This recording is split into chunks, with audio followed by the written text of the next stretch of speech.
Album को ज़्यादा अहमियत दे रहे हैं।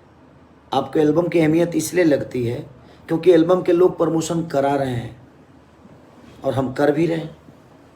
जब आप हमें प्रमोशन कराएंगे ही नहीं तो हम अपने मन से कहाँ जाएंगे, कहाँ जाएं। उसमें प्रोड्यूसर से लेकर डायरेक्टर का इन्वॉल्वमेंट होता है, तब प्रमोशन होता है। और मैं सुबह प्रोड्यूसर साहब का, मैं रात को 12 बजे फ़ोन किया था डायरेक्टर साहब को, डायरेक्टर साहब ने नहीं उठाया। डिस्ट्रीब्यूटर साहब जी को भी फ़ोन किया था, उन्होंने भी नहीं उठाया। प्रोड्यूसर साहब को भी फ़ोन किया था, उन्होंने भी नहीं उठाया। आज सुबह मेरी बात हमारे प्रोड्यूसर साहब से हुई, उनका कहना है कि गलती हुआ है।